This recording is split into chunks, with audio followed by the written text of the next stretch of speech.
Abra sua Bíblia em Mateus 22, 11. Vamos meditar em um texto.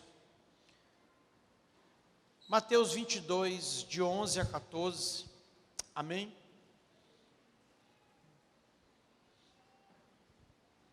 É um texto que fala de uma parábola, a parábola das bodas.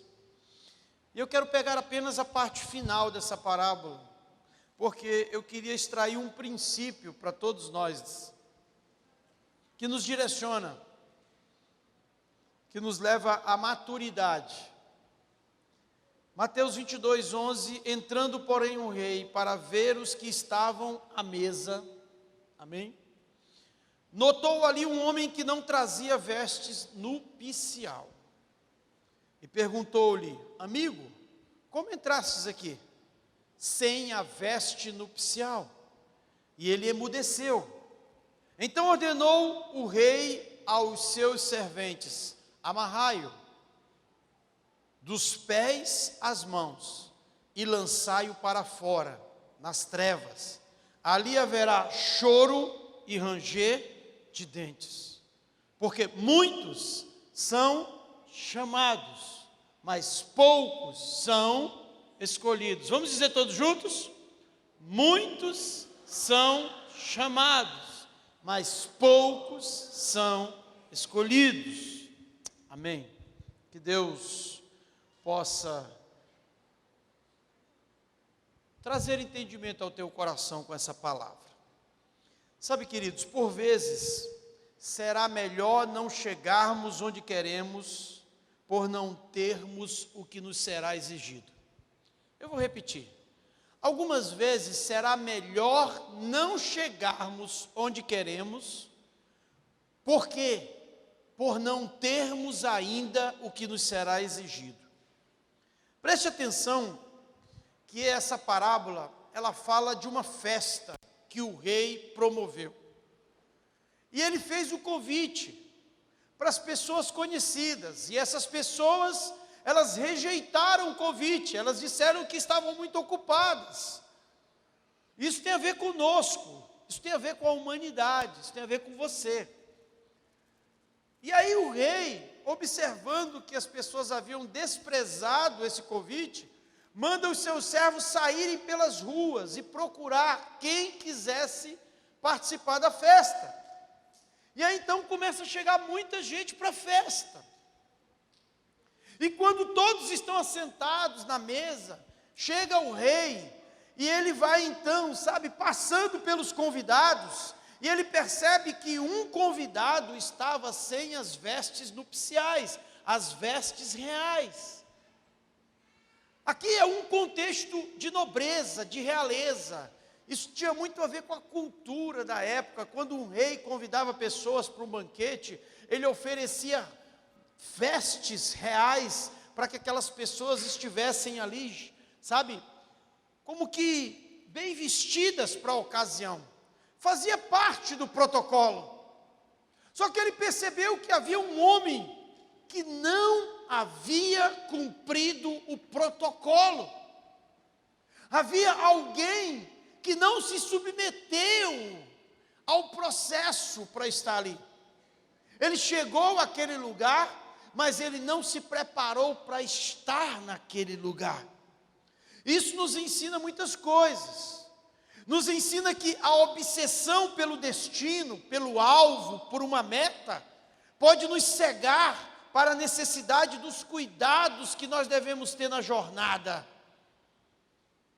Diga para alguém que está do seu lado: a jornada tem protocolos. A jornada não é apenas um deslocamento, ela é também um desenvolvimento. E a palavra desenvolver é tirar o que nos envolve, é tirar o invólucro, é tirar o que nos cobre, o que pode nos, está tirando a nossa liberdade. Desenvolver é tirar o que te envolve. É interessante porque nós almejamos títulos, posições, conquistas, influência, poder, mas ignoramos que para chegar nesse lugar, nós precisamos construir uma mentalidade compatível. Diga comigo, mentalidade compatível. Você sabe o que é uma mentalidade compatível? É quando você chega no lugar inteiro, quando você está naquele lugar presente, de corpo, alma e espírito, entendendo o sentido e o porquê você está ali. Tem gente que chega nos lugares perdidas, porque não se prepararam para isso. Elas não entenderam que a jornada era para desenvolver, era para construir uma mentalidade, a fim de que quando você chegasse nesse lugar tão almejado, você não fosse estranhamente observado como alguém que não está alinhado. Aquele homem não estava alinhado com os protocolos. E é sobre isso que eu quero falar. Existem protocolos no reino de Deus. Existem protocolos para você viver o céu na sua vida. Existem protocolos para você ter uma vida cristã saudável. Existem protocolos em todos os lugares. Na tua casa tem protocolos. No teu trabalho tem protocolo. Nessa igreja tem protocolos. E sabe, a gente precisa se mover com essa mentalidade compatível. Por quê? Porque lá em Isaías 9:8 diz que o Senhor, Ele enviou uma palavra a Jacó, mas ela se cumpriu em Israel. Sabe, Deus pode liberar uma promessa, uma palavra, uma direção sobre a sua vida. Mas isso vai se cumprir quando a sua mentalidade estiver compatível com essa palavra. Há pessoas que morrem e não vê a promessa. Há pessoas que morrem e não vê o cumprimento de uma promessa, porque nunca se moveram para ter uma mentalidade compatível com a palavra. Há uma palavra sobre você, mas há uma jornada para que você se torne Israel e essa palavra se cumpra. Aquele povo saiu do Egito, foi para o deserto. Deus estava desenvolvendo eles, preparando eles para chegar na terra prometida, mas eles não conseguiram alcançar o que Deus queria estabelecer.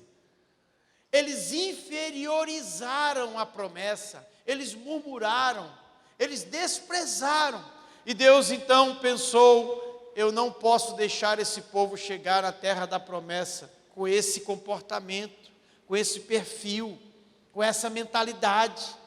Eles não valorizam a terra, eles viram a terra, eles perceberam que é como eu disse que seria, mas ainda assim a mentalidade deles não é compatível com aquela terra. Por isso eu vou usar os filhos, eles vão morrer tudo no deserto, e eu vou esperar os filhos nascerem, e com os filhos sim, eu vou continuar o plano de avanço e conquista à terra prometida. Você sabia que você pode estar retardando um projeto de Deus na sua linhagem, na sua geração, para os seus filhos, para os seus netos? Isso pode estar sendo retardado, se você não atentar para isso. Não basta querer a bênção, é preciso estar compatível com o que você vai receber. É interessante, né? Porque às vezes a gente dá um brinquedo para os nossos filhos, e eles vão brincar com a caixa. Eles não conseguem administrar aquilo. Às vezes você dá um brinquedo para o seu filho, esse brinquedo toma ele de você. E aí ele vive para esse brinquedo e esquece da sua presença. Às vezes você faz isso e entende qual é o nível de maturidade do seu filho. Ele só queria o presente, ele não queria a presença. No mundo espiritual é assim. Tem gente que está vindo para a igreja, tem gente que, sabe, está buscando a Deus só pelo presente, só pelo que está precisando, só pelo que está necessitando. Isso não vai te amadurecer. A Bíblia diz, queridos, em Gálatas capítulo 4, versículo 1, que enquanto o herdeiro for criança, escute isso, enquanto o herdeiro for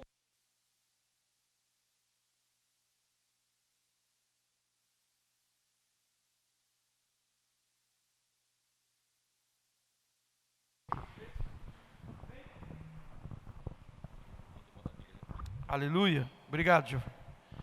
Na minha versão diz assim: lembrem-se, porém, disto, que se um pai morrer e deixar uma grande riqueza para o seu filho pequeno, esta criança, até crescer, não é muito melhor do que um escravo, apesar de possuir efetivamente tudo quanto seu pai tinha. Ele tem de fazer aquilo que os seus tutores e administradores mandarem, até atingir a idade determinada por seu pai. Entenda que você pode ser um herdeiro. Entenda que você pode ter uma promessa de Deus, mas ela não se cumprirá enquanto você não atingir a idade da maturidade. Quantos estão entendendo isso? Deus não será irresponsável de te dar uma coisa que, ao invés de te abençoar, pode te matar. É como você dar o seu carro para o seu filho de 5 anos dirigir. Aquilo que poderia ajudá-lo, pode matá-lo. É o mesmo que você dar um remédio de tarja preta para o seu filho tomar de 6 anos. Aquilo que pode curá-lo, vai matá-lo. Porque ele não tem mentalidade compatível com aquele desafio, com aquilo que ele está recebendo. Quantos estão me entendendo nessa noite? Talvez essa seja a resposta para você, que está perguntando muito para Deus: Deus, por que eu ainda não recebi? Por que ainda não veio? Porque talvez você ainda não tenha mentalidade compatível para administrar. Você precisa seguir os protocolos. O rei mandava todos vestirem uma roupa para a festa. E eu acredito que aquele homem recusou. E isso mostra uma certa independência, para não dizer rebeldia, com os protocolos. E aí, você vai chegar a um lugar que você quer estar, onde a presença de Deus está, mas não vai permanecer. E aí nós entendemos o que diz o Salmo 24. Versículo 2, 3 e 4. Quem subirá ao monte do Senhor? E quem permanecerá? Aqueles que têm mãos limpas e puro coração. Você pode subir, mas o protocolo para permanecer é ter mãos limpas e puro coração. Quantos estão entendendo isso? A coisa não é bagunçada não, gente. Não é casa da mãe Joana, não. Viu? Não é chegar de qualquer jeito, de qualquer forma. Não. Você vai ter que se submeter a protocolos celestiais. Você quer conhecer esses protocolos? Leia a Bíblia. Ela é o caminho da sua santificação. Quando eu entendo de protocolos, eu entendo de jurisdições. Isso fala de níveis de autoridade, de limites e de permissões. Quando aquele homem se recusou a vestir as vestes nupciais, ele estava infringindo jurisdições, autoridade, limites e permissões. Ele não se submeteu. E é muito vexatório você chegar em um lugar e ser convidado para sair. Você chegar em um lugar e não fazer parte daquele ambiente, e não estar compatível com tudo aquilo. Talvez a gente, com a nossa falsa justiça, pode dizer assim: esse senhor foi muito mal, mandou amarrar o cara, tirar o cara, botar para fora. Que Deus é esse? Não é verdade? Hoje, nesse mundo cheio de opiniões, de teólogos, sabe, de políticos, de analistas, de pessoas que falam por si mesmas, né? Tudo que está à mira da justiça pode gerar um efeito contrário. Que Deus bom é esse que manda expulsar as pessoas? Deus não é sentimental. Deixa eu te repetir isso: Deus não é sentimental. Deus é um pai cheio de princípios. Se você quebrar os princípios te quebram. Não é Deus que te quebra, Ele é obrigado a cumprir a sua própria palavra. Se você não cumprir o protocolo, você não está apto para estar ali. E Deus não vai dizer assim: não, meu filho, tá bom, próxima vez você faz, tá? Não, saia. Quando Adão quebrou os protocolos do jardim, Deus diz assim: saia do jardim. E colocou anjos na porta do jardim, para que ele não retornasse mais. Quando o diabo, no céu, um anjo de luz, criado por Deus, se rebelou, Deus disse: saia daqui, você e a legião de demônios que você já contaminou, saia daqui. Deus não é sentimental, Deus se move por princípio.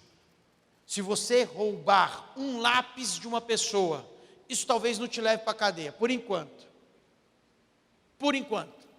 porque tudo agora é motivo de, de gerar coisas constrangedoras, se for alguém que não compartilha da sua opinião. Nós assistimos um caso de um torcedor do Flamengo agora, que beijou uma repórter, fez errado, ele errou, mas hoje ele foi transferido para um presídio de segurança máxima. Um pai de 3 filhos, um oficial de justiça, porque cometeu um erro, beijou uma repórter. Será que precisava tanto? E aqueles que estão matando e roubando e fazendo coisas piores, que saem da cadeia rapidamente, são descriminalizados rapidamente. Então assim, a justiça no padrão humano, ela não é aconselhável, mas no padrão divino, ela é infalível. Deus não erra. Então, queridos, quando a gente entende de protocolos, nós entendemos de jurisdição. Deus vai cumprir a sua palavra, querendo ou não. Amém? Se você obedecer, você vai receber os frutos da obediência. Se desobedecer, vai receber os frutos da desobediência. Se eu roubar um lápis de alguém, talvez eu não vá para a cadeia. Alguém vai olhar, vai até me criticar, mas talvez não me leve para a cadeia. Mas se eu assaltar um banco, eu vou para a cadeia. Qual é a diferença? Porque esse aqui foi um pecadinho, e esse aqui foi um pecadão? Não, todos os dois é roubo. Todos os dois são pecados. Mas o que você faz vai trazer consequências na medida do que você faz. Se você roubou um banco, você vai pagar muito mais por isso. Se você matou alguém, você vai pagar muito mais por isso. Então, queridos, a justiça de Deus nos leva para esse ambiente, onde nós devemos nos preparar e ter uma mentalidade compatível. Entenda isso. Aquelas vestes eram o sinal da obediência e da submissão para estar naquele lugar. Tem pessoas que nem conseguem chegar nesse lugar porque elas rejeitam um convite. E tem pessoas que aceitam um convite de qualquer maneira. Não. Aqueles que rejeitaram o convite, a Bíblia diz que o Senhor mandou queimar até a cidade. Mandou matar aquelas pessoas. Essa é uma forma ilustrativa de dizer que o final daqueles que desprezam o convite de Deus é morte. E aqueles que chegam na presença de Deus de qualquer maneira serão retirados e não permanecerão. Existem protocolos, queridos, tá? A igreja é um lugar de protocolos, a igreja é um lugar conservador, a igreja é uma instituição que preserva princípios. É por isso que nós preservamos princípios e devemos votar pela preservação dos princípios. De maneira nenhuma eu vou estar aqui dizendo para você qual o candidato que você tem que votar, mas é meu dever, como formador de opinião, como alguém, te orientar a não votar em quem está legalizando aborto, em quem está legalizando drogas, em quem está querendo atingir a família. Se você vai ter filhos, você não sabe o que você vai passar diante de ideias que estão querendo ameaçar a família. Você vê lá pessoas que defendem ideologias dizendo, sim, nós queremos é acabar com as famílias mesmo. Acabou com uma família, acabou com uma sociedade. Estude como os impérios romanos, gregos, incas, maias e todos os impérios que ruíram por causa que as famílias foram atingidas. Isso é um dado sociológico.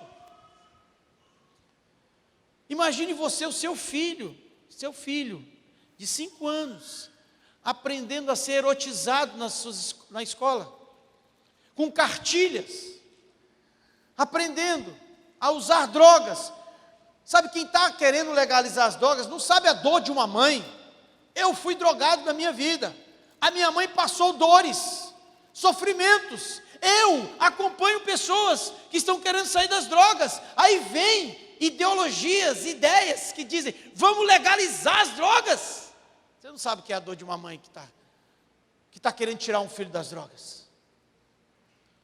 Você não sabe o que é uma criança violentada. Aqui tem pessoas que trabalham no conselho tutelar, elas me mandam, sabe, imagens de crianças, vão levar crianças para outros lugares, porque os pais abusaram, os pais deixaram.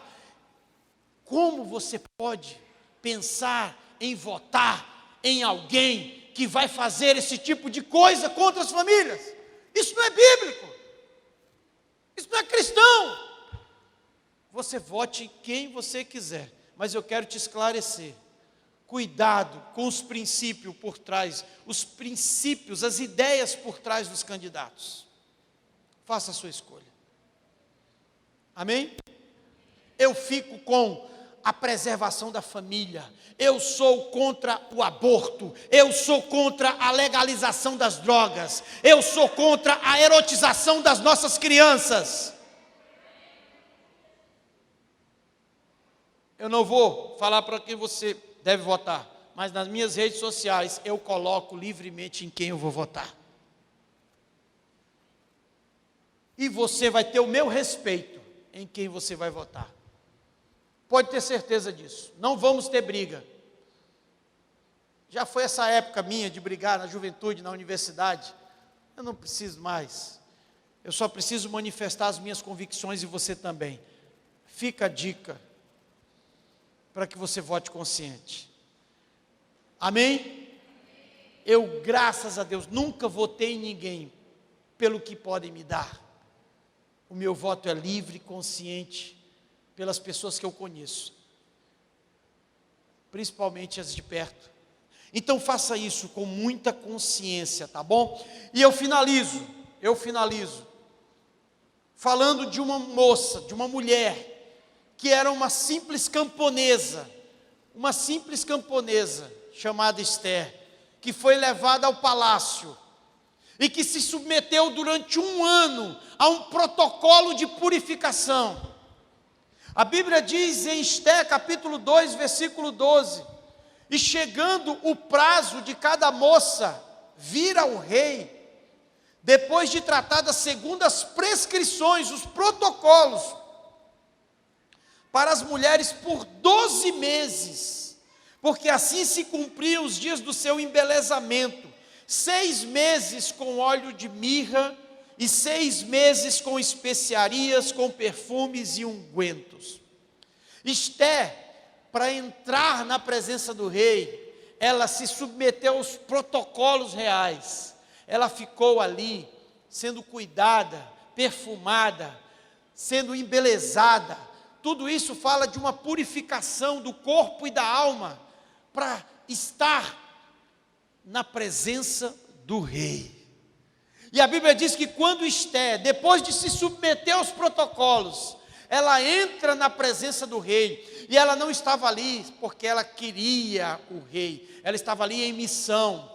O seu povo estava sendo ameaçado, havia um decreto que tinha sido baixado para matar todo o povo judeu, e Esther estava ali em jejum, naquele lugar, e quando ela chega diante do rei, o rei estende o cetro para ela, e diz: pede o que quiseres, porque até a metade do meu reino eu te darei. E é nesse momento que Esther, ela não coloca em ação o seu plano pessoal, ela coloca em ação o seu plano missional. Livra o meu povo, rei, desse decreto. Entenda, queridos, ela foi aceita no banquete do rei, porque ela cumpriu os protocolos.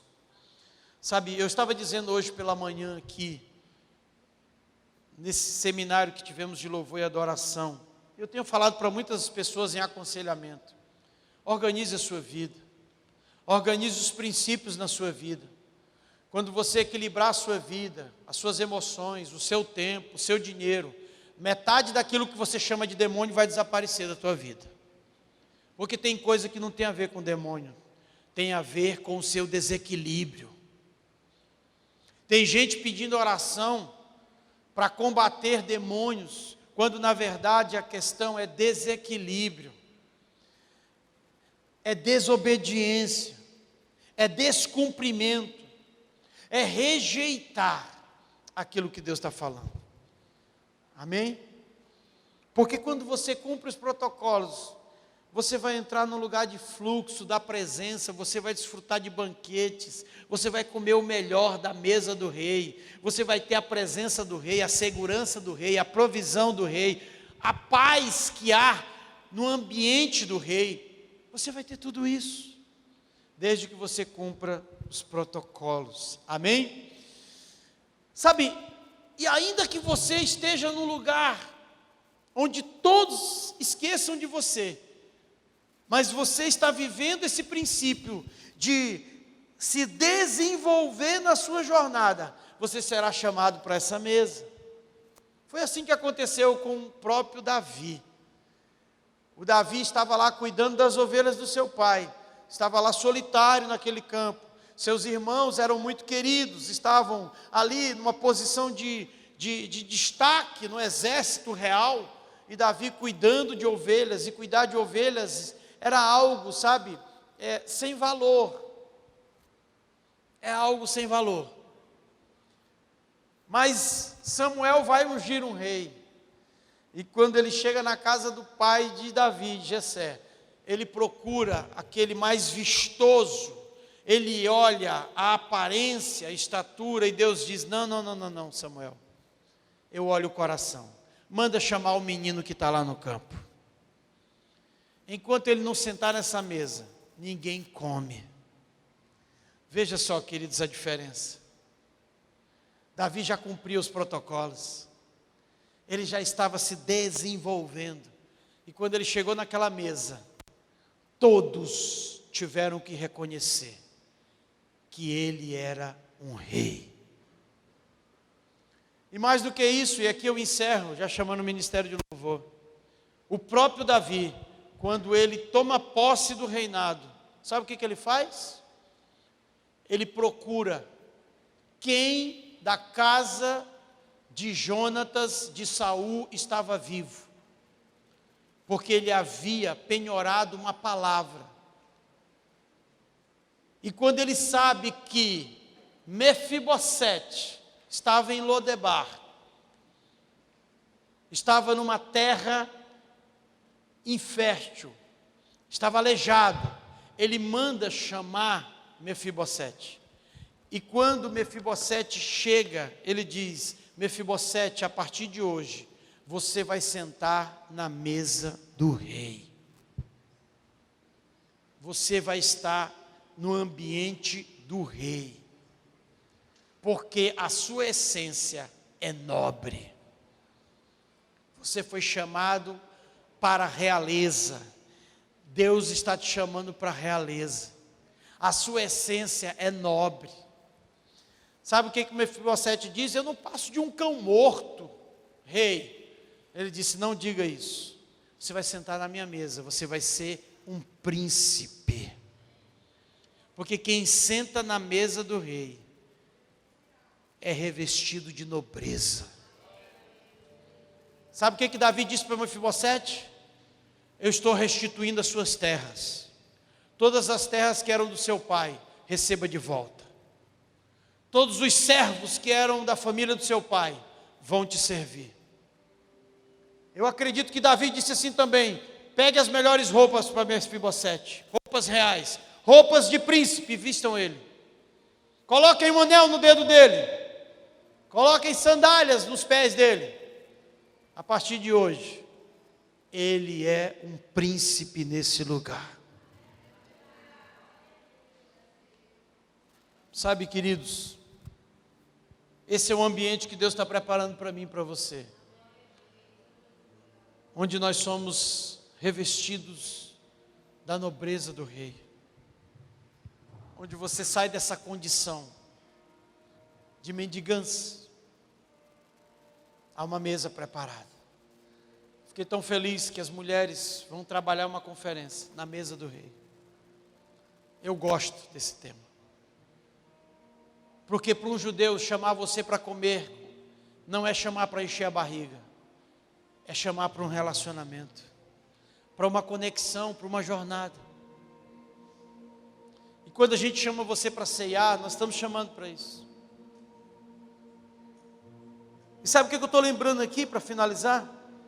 É que Jesus preparou uma mesa, a mesa da ceia. E Ele colocou 12 homens naquela mesa. Mas havia um que estava sem as vestes nupciais. Ele olhou para Judas e disse: Judas, vai fazer o que você tem que fazer. Você não cumpriu os protocolos. Se levante daqui e vai fazer o que você tem que fazer. Mas 11 homens ficaram ali, se submeteram do início ao fim a Jesus. Passaram 3 anos e meio comendo, dormindo, andando com Ele, se desenvolvendo. E foram esses que revolucionaram o mundo, levando o cristianismo a sucumbir o império dominador, o império romano. Deus não precisa de muitos, Deus precisa dos fiéis, dos obedientes, daqueles que se submetem. Fique de pé nessa noite. Deus não está olhando para o seu nível de intelectualidade, para a sua condição financeira. Deus está olhando para o seu coração. Ele não te define pelos fatores do entorno, Ele te define pelo lado de dentro. Ele te define pela natureza da sua fé, pelo seu caráter, pela sua espiritualidade. Deus te define, não te define pela cor, não te define pela beleza, não, Deus te define pelo coração. Ele quer te dar novas vestes nessa noite, Ele quer te convidar para o banquete dEle, Ele quer que você sente à mesa dEle, Ele quer que tudo aquilo que, sabe, te tornou pobre, cego e nu, seja revestido em nobreza. Porque a todos quantos creram, deu-lhes o poder de serem feitos filhos de Deus. Você pode nessa noite se tornar um filho de Deus, uma filha de Deus, com a imagem e semelhança do seu Pai. Você não precisa mendigar a atenção de ninguém, curtidas, likes ou opiniões. Não, seja quem você nasceu para ser.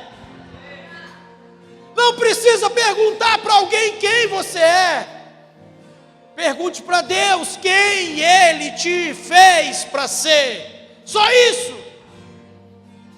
Se liberte das opiniões, se liberte das críticas, se liberte, seja livre. Como é bom ser livre. Não importa se você é bonzinho, sempre se levantarão pessoas que não vão gostar de você. Se não gostaram de Jesus, porque você pensa que todo mundo vai gostar de você? Para de ficar dando resposta para os outros, para aqueles que te criticam, para aqueles que mentem com o seu nome. Prove que eles estão mentindo, sendo quem você nasceu para ser. Só isso. Se liberte das opiniões, se liberte dos conceitos, durma tranquilo, sabendo quem você é. Oh, aleluia! Quantas pessoas estão tirando a própria vida porque estão escutando vozes dissonantes, vozes contrárias, vozes de julgamento. Se liberte disso. Se liberte de pessoas que falam do seu passado, do que você fez, de quem você era. Não é quem você era, é quem você está se tornando em Cristo Jesus. Porque se eu fosse atentar para isso, eu não aceitaria estar onde eu estou. O meu passado me condena, mas o meu futuro me promove. Eu não vivo do passado. Aleluia.